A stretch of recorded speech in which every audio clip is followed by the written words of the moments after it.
que Dieu a déposée dans la vie de quelqu'un ce soir. Alléluia. Et c'est cette parole qui va descendre au milieu de nous. C'est un homme de Dieu que j'aime beaucoup et que je respecte beaucoup à cause de la grâce de Dieu et la bénédiction de Dieu dans sa vie. Quelqu'un dit un mot amen. Et je sais que quand il sera en train de parler ce soir, Dieu va se manifester dans ta vie. Il y aura l'onction, il y aura la puissance, il y aura la démonstration des miracles et des guérisons dans ta vie. Quelle que soit la prophétie, la parole qu'il va déclamer, dis amen, saute et bondis sur ta parole. Frère, on ne sait pas à quel moment Dieu a prévu pour toi. La Bible dit qu'il y a un temps pour toutes choses. Je crois Dieu que le temps d'une personne, c'est ce dimanche soir 14 juin 2015. Si tu dis un bon amen, j'introduis l'homme de Dieu. Est-ce que vous pouvez m'aider avec vos applaudissements et acclamations pendant que j'appelle sur ce pupitre le révérend pasteur Martial qui a la parole de Dieu pour nous ce soir. Alléluia, continue d'acclamer. Eh Yahweh, eh Yahweh, eh Yahweh, eh Yahweh, le Dieu qui m'a sauvé, eh Yahweh, le Dieu qui m'a béni, eh Yahweh, le Dieu qui m'a sauvé, eh Yahweh, ah Yeshua, ah Yeshua, ah Yeshua, eh Yeshua, ah Yeshua.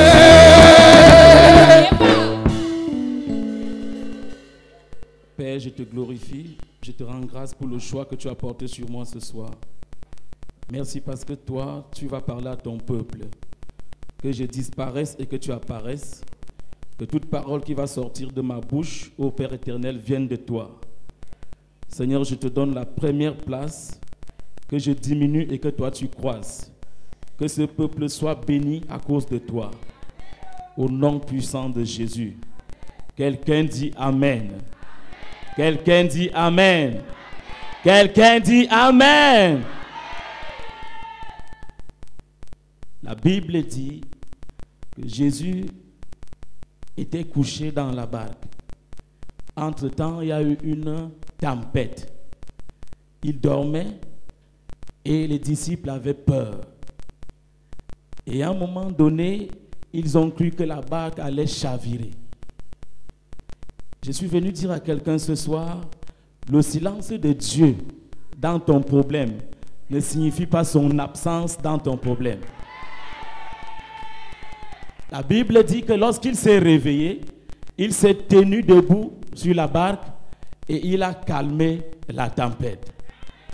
Je me tiens ici ce soir sur ta maladie. Je déclare le calme. Ce soir, je me tiens sur ton problème. Je déclare le calme. Ce soir, je me tiens sur ta stérilité. Je déclare la fécondité. Ce soir, je me tiens sur ta maladie. Je déclare la guérison. Ce soir, je me tiens sur ta pauvreté. Je déclare la prospérité. Si c'est à toi que je parle, dis 3 fois Amen. Pendant que tu es debout, je veux qu'on acclame pour une personne très importante. Il est présent au milieu de nous. Je veux que tu acclames très fort pour le Saint-Esprit. Il est là. Il est là au milieu de nous. Acclame très fort pour le Saint-Esprit de Dieu. C'est lui qui va te rendre ministère ce soir. Alléluia. Maintenant, tu vas acclamer pour mon papa, le général de Dieu, le révérend docteur Jonathan Camden. Vous savez, c'est un miracle de prêcher sur le pupitre du général. Donc, quand je prêche ici aujourd'hui, je vais prêcher comme si c'était la dernière fois. Alléluia. Alléluia.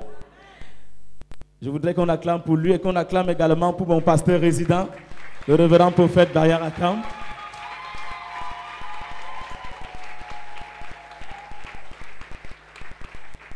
C'est lui pour la première fois qui avait su qu'il y avait quand même un don en moi. Alléluia. Merci beaucoup. Nous allons prendre nos Bibles dans le livre de 2 Chroniques. 2 Chroniques 18. Rapidement. 2 Chroniques 18. Un lecteur, pasteur Claire, va nous lire 2 Chroniques 18, du verset 1er au verset 3. Nous allons également lire Proverbe 30, du verset 8 au verset 9. 2 Chroniques 18, du verset 1er au verset 3. Est-ce qu'on peut déjà lire?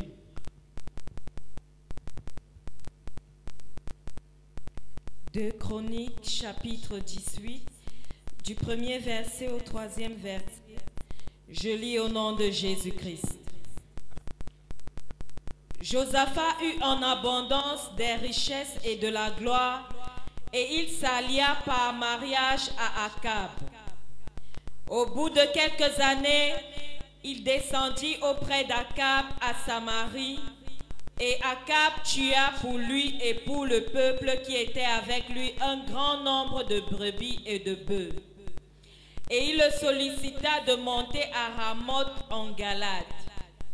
Akab, roi d'Israël, dit à Josaphat, roi de Juda, « Veux-tu venir avec moi à Ramoth en Galade ?»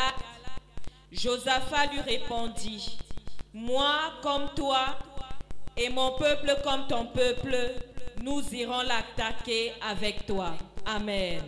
Amen. Proverbe 30, versets 8 à 9.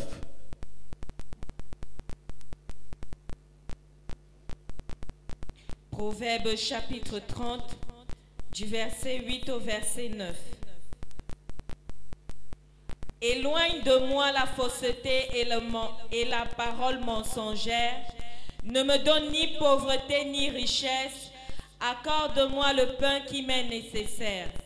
De peur que dans l'abondance je ne te renie et ne dise qui est l'Éternel, ou que dans la pauvreté je ne dérobe et ne m'attaque au nom de mon Dieu. Amen. Quelqu'un dit Amen.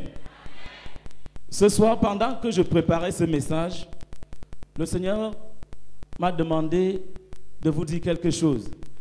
Je voulais prêcher sur un thème qui consistait à vouloir dire aux gens, aujourd'hui tu reçois la voiture, aujourd'hui tu reçois ton mariage, aujourd'hui, mais Dieu me dit, chut, tous ces gens qui sont devant toi sont déjà prospères.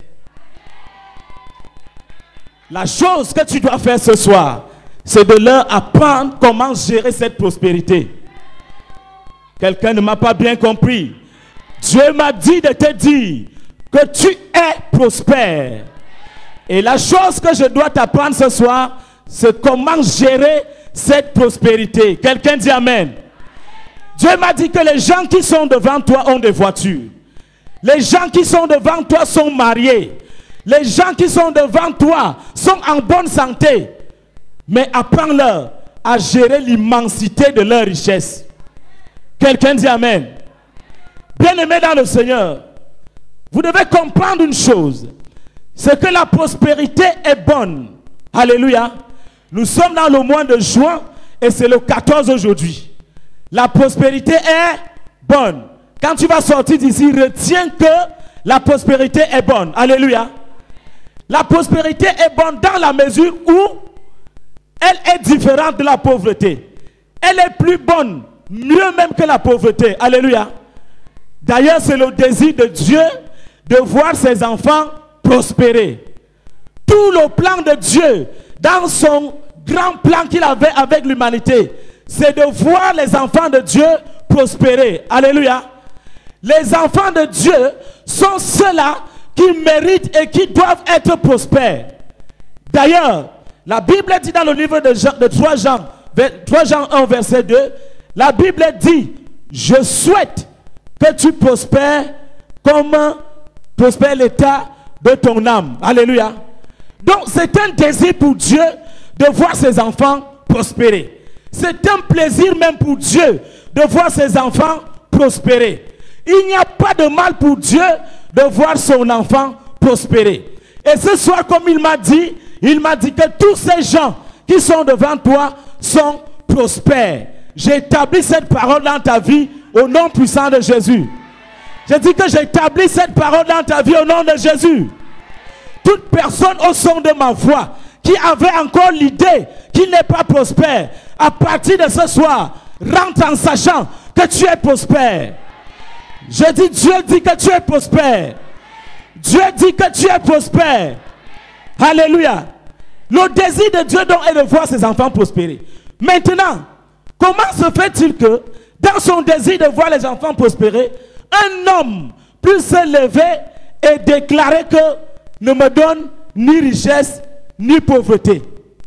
Alléluia. Ça veut dire en d'autres termes, ce soir Dieu m'a envoyé te prêcher sur le thème l'autre côté de la prospérité. L'autre côté de la prospérité. Alléluia.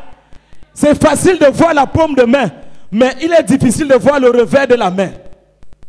C'est très facile de conduire une voiture, mais il est difficile de préserver une voiture. C'est très facile d'avoir beaucoup d'argent, mais il est difficile de vivre dans la richesse et dans l'abondance. Tout à l'heure, vous allez voir, sur des exemples bibliques bien précis, comment des gens qui étaient considérés comme des grands hommes sont tombés à cause de la richesse. Alléluia. La prospérité est une chose normale pour les enfants de Dieu. La parole qui est adressée dans le livre des Proverbes, chapitre 30, verset 8, est tout simplement la parole d'un homme qui était rempli de sagesse. Dans la Bible, on l'appelle Agur. Il s'appelait Agur. C'est lui qui déclare ces paroles de prophétie. Ne me donne ni richesse, ni pauvreté. Ni richesse, ni pauvreté. On peut se demander comment un homme aussi sage peut rester dans une telle confusion. Comment un homme aussi rempli d'intelligence peut déclarer des choses aussi bêtes. Alléluia. Apparemment, c'est bête. Mais c'est rempli de leçons.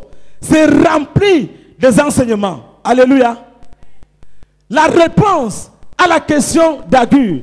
Quand Agur dit ne me rends pas ni riche ni pauvre. La réponse se trouve dans le verset 9 de Proverbe 30. Le verset 9 dit de peur. Qui peut lire? De peur que. Je veux qu'une personne lise pour que tu comprennes mieux ce que je vais te dire. Le verset 9 dit, de peur que dans l'abondance, je ne te renie et ne dise qui est l'Éternel. Ou que dans la pauvreté, je ne dérobe et ne m'attaque au nom de mon Dieu. Frère, lorsque vous devenez riche et que vous oubliez le Dieu qui vous a rendu riche, il y a un problème sérieux. Lorsque vous devenez riche et que vous oubliez le Dieu qui vous a rendu riche, cela devient un problème sérieux. On a l'intention de vous comparer à un insensé.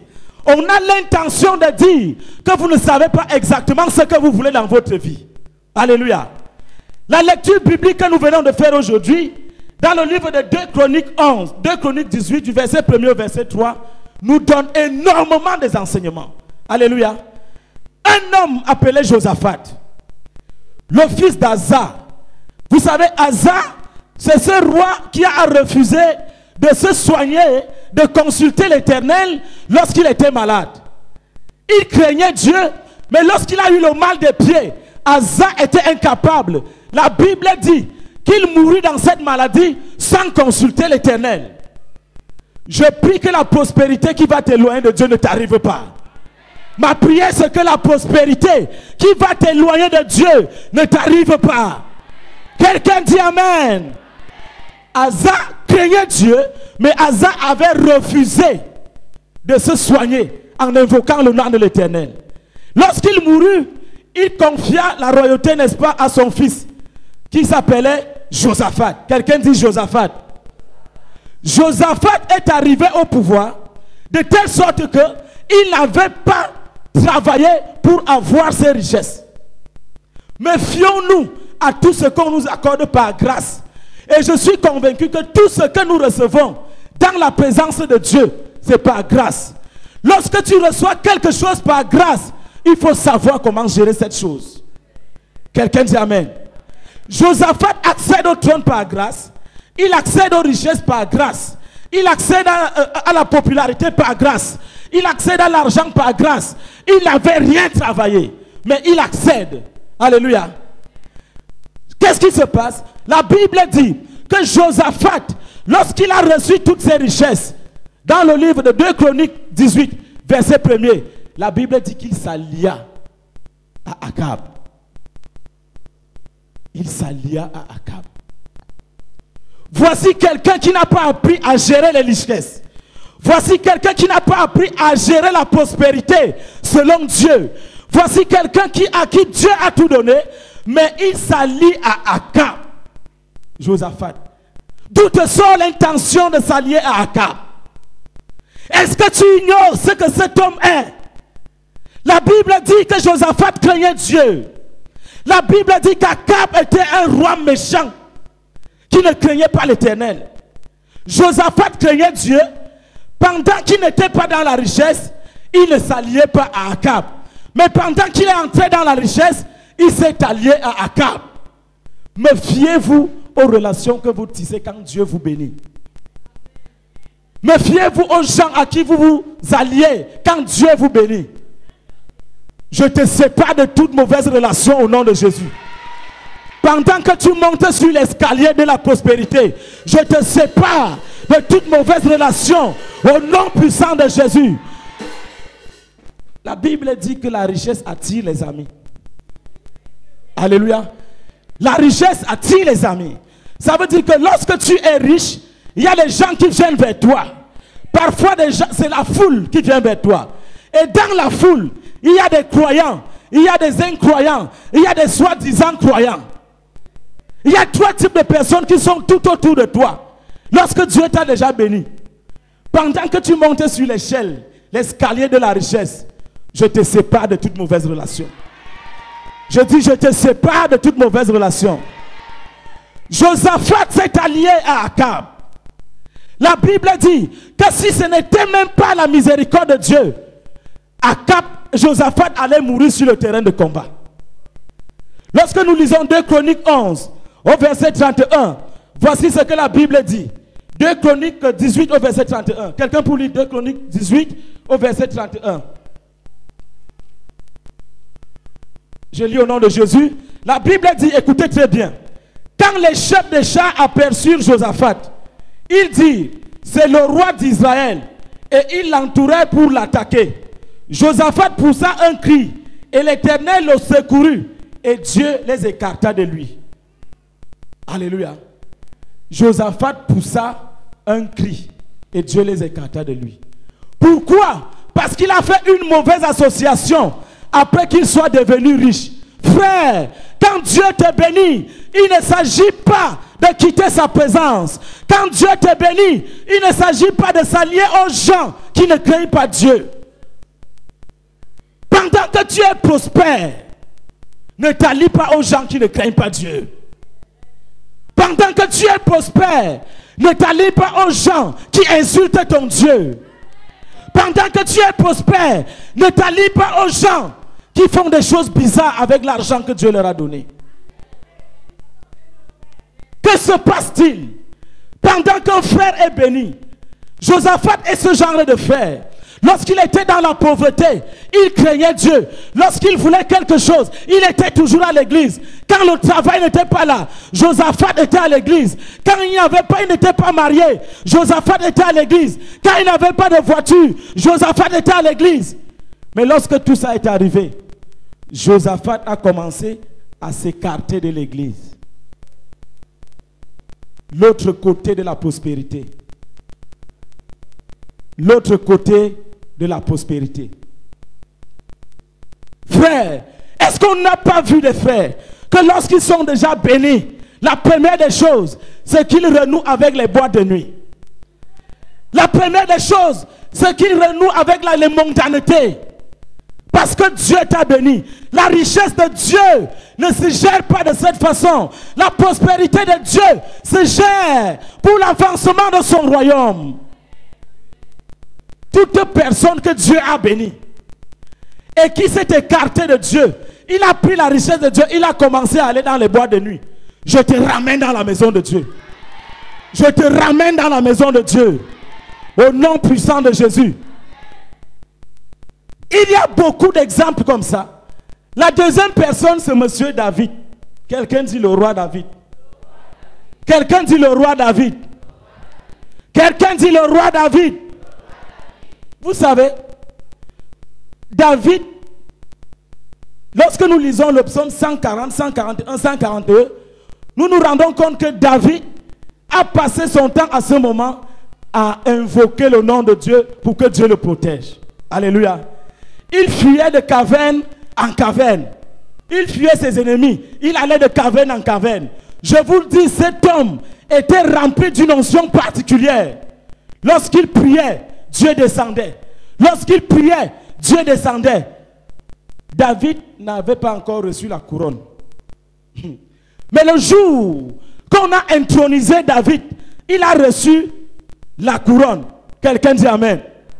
Dis la couronne. Dis la couronne. Tu reçois ta part ce soir. David, pendant qu'il reçoit la couronne, dans le calendrier royal, David savait que à telle période de l'année, je dois me retrouver dans la campagne en train de combattre. Avant, il faisait ça. Quand il n'était pas roi, il respectait le calendrier. Il respectait tout ce qu'on lui avait dit. Il connaissait, c'est lui-même qui établissait le calendrier. Donc il savait que à telle période de l'année, je dois me retrouver à tel endroit. Mais regardez quelque chose qui se passe. Lorsque David a reçu la couronne, David s'est retrouvé, c'était pour la toute première fois que cet homme s'est retrouvé dans une relation extra-conjugale. Quelqu'un dit fire. Lorsque nous lisons le livre de 2 Samuel 11, du verset 1er au verset 4, vous allez lire cette histoire. La Bible dit que David, pendant que c'était la période de la campagne, la période de la guerre, David, n'est-ce pas, avait envoyé ses gens. Mais David, avant, c'est toi qui partais quand tu n'avais pas l'argent. David, c'est toi qui partais avant quand tu n'avais pas la couronne. D'où vient le fait qu'aujourd'hui, tu nous envoies et toi-même tu restes?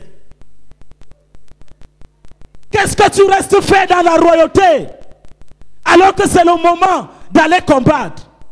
David se sentait déjà dans le confort. Il se sentait déjà à l'aise. Il ne voulait plus faire de petites choses. Il était entouré de plusieurs femmes. Il était entouré de plusieurs véhicules. Il avait tout à son pouvoir. Je ne peux plus me déplacer. Je suis devenu responsable. Alors j'envoie les petits-enfants aller combattre pour nous. L'autre côté de la prospérité. Alléluia. L'autre côté de la prospérité.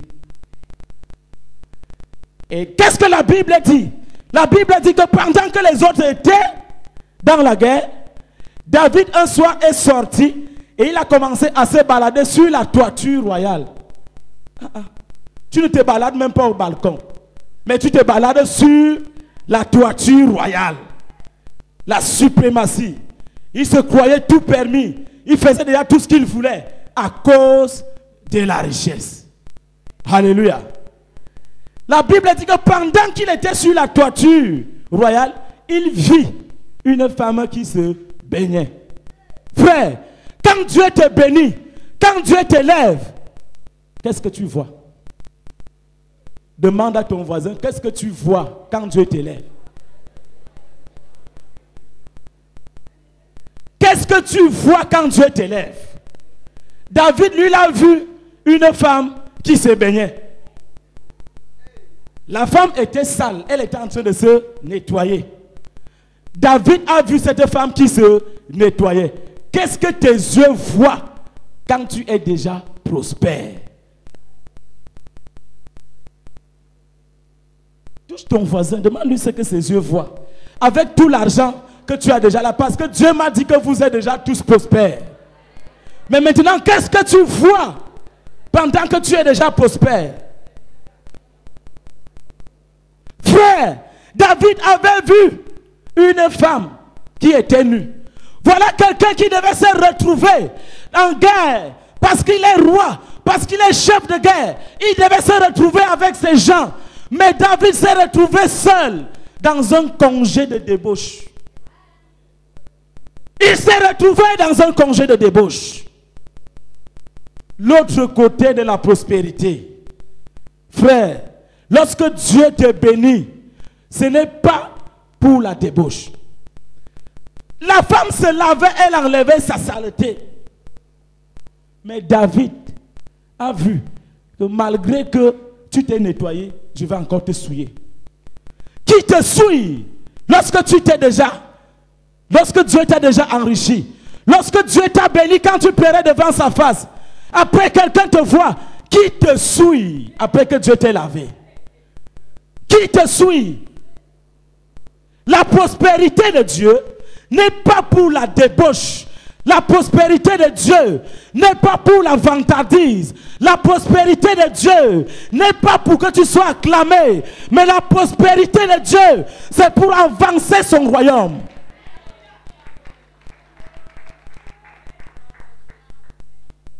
Qui pouvait imaginer qu'un homme comme David pouvait se retrouver dans une situation pareille? La prospérité. La prospérité. La prospérité. L'autre côté de la prospérité. Je vous ai dit que la prospérité est très bonne. C'est même le désir de Dieu de voir ses enfants prospérer. 3 Jean 1 verset 2. Alléluia. Dieu veut que nous prospérons comme le prospère l'état de notre âme. Amen. Frère, est-ce à dire que la prospérité est une mauvaise chose? Est-ce que nous devons conclure que la prospérité est une mauvaise chose? Non! La prospérité ne serait jamais une mauvaise chose. La prospérité est une bonne chose. Lorsque la prospérité vient de Dieu, elle est une bonne chose.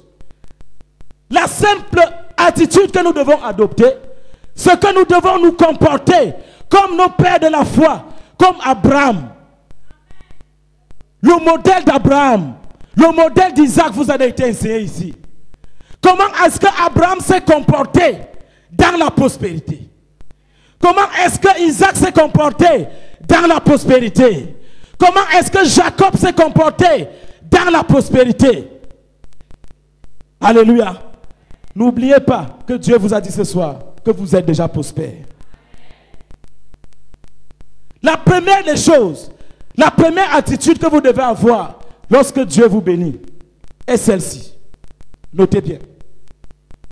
Écoutez-moi. Peu importe le niveau que vous êtes riche, ne cessez pas d'être un amoureux de Dieu.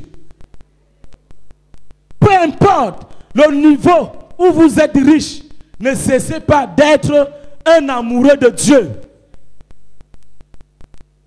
On a vu des frères, lorsqu'ils n'avaient pas le travail, il y a un qui est venu me voir l'autre jour.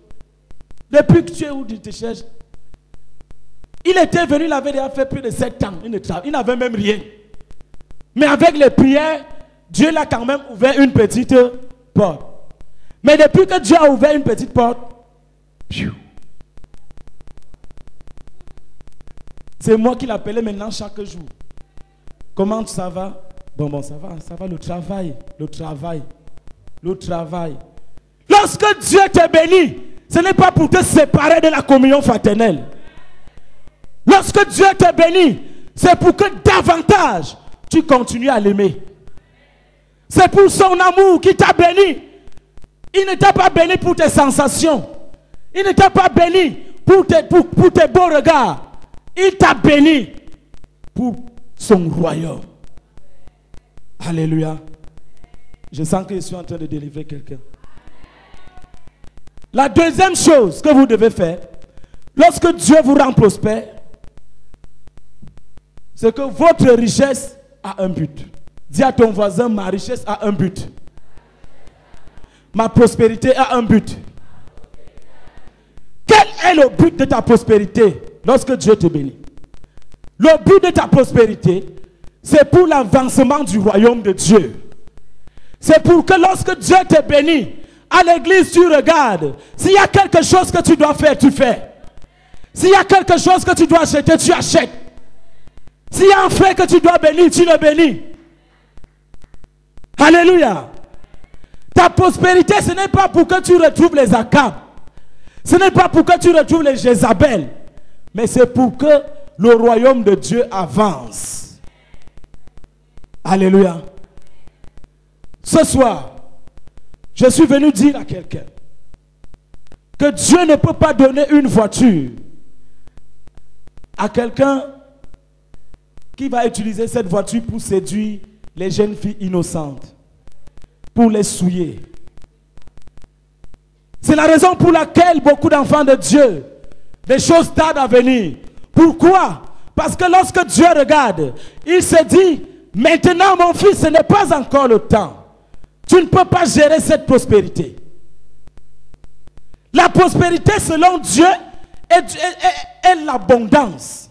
Alléluia. C'est l'abondance. C'est pour cela qu'il dit dans le livre des Proverbes 14 verset 23 que tout travail procure l'abondance.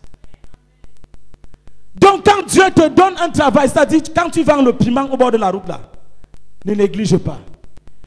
Tout travail procure l'abondance. Tout ce que tu fais, si tu mets Dieu à la base, il y aura l'abondance. Et je déclare l'abondance dans tes affaires ce soir. Je déclare l'abondance dans tes affaires ce soir. Tout ce que tu vas faire ce mois va prospérer. Comme Joseph, tout ce que tes mains vont toucher, ça va prospérer. Si c'est à toi que je parle, dis Amen.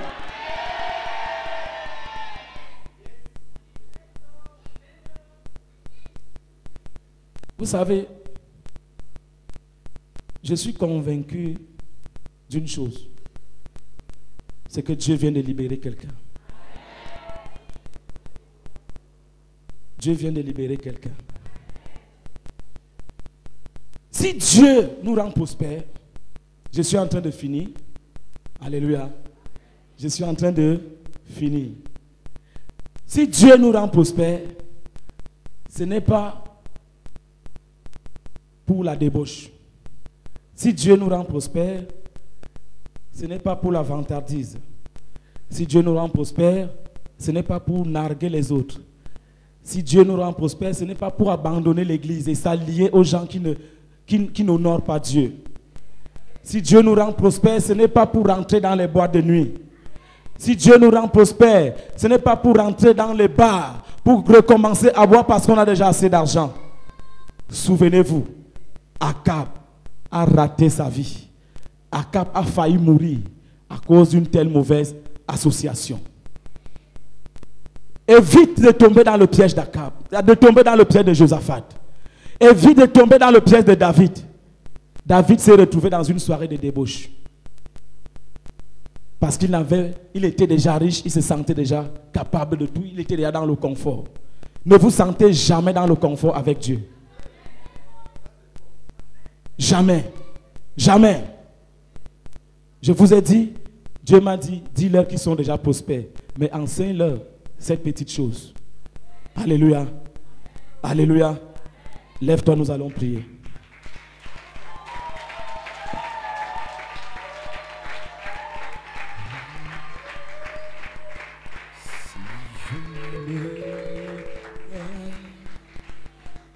J'apprendrai à écouter. Je veux que tu disposes ton cœur.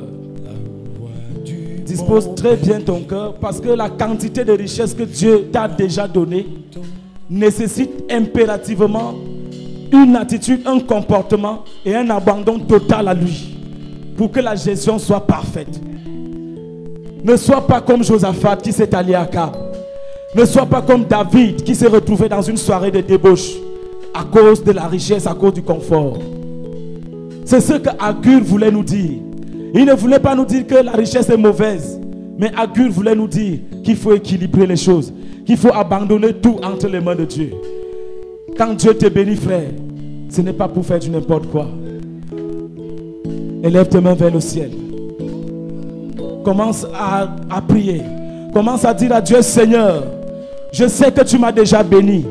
Je sais que je suis déjà prospère. Je t'entends me parler et ta loi dans mon cœur toujours demeure, et ta vie à chaque heure coule comme un torrent. Si je me tais, j'apprendrai à écouter la voix du Au nom de Jésus. Quelqu'un dit un mot amen. Quelqu'un dit un mot amen. Est-ce que tu peux acclamer le Seigneur pour cette merveilleuse parole? Est-ce que tu peux pousser un cri de joie pour cette mauvaise parole? Quand je t'ouvre mon cœur. Quelqu'un dit un bon amen. Quelqu'un dit un bon amen. Homme de Dieu, si tu me permets, j'ai envie de faire un sujet de prière. Quand on dit que tu es déjà prospère, ce n'est pas qu'il ne s'amuse pas avec toi. C'est que la prospérité est déjà là. Mais pour que tu vois maintenant, parce que c'est à l'intérieur de toi. Mais tu dois aussi voir et tes ennemis doivent voir. Il faut que les ennemis voient ce soir. Les ennemis doivent voir ce que Dieu a accompli dans ta vie. Tes adversaires doivent voir ce que Dieu a fait dans ta vie. La prospérité est déjà à l'intérieur de toi. Mais on doit voir les fruits. On doit voir la manifestation. On doit voir cette grandeur. On doit voir comment tu quittes Etambafia, comment tu pars à Bastos. Comment tu es établi dans ton immeuble à Bastos. On doit voir comment les immeubles de Yaoundé portent ton nom. Comment tes enfants partent fréquenter à London. Comment tes petits-enfants partent fréquenter aux États-Unis. On doit voir aussi comment ta vie est remplie de... Quelqu'un dit fire. Et pour qu'il voit, il faut que toi-même tu parles. Tu es prêt à parler? Si tu es prêt à parler, tu dis... Est-ce que tu es prêt? Dis mon Père, mon Dieu. Mon Père, mon Dieu. Toute personne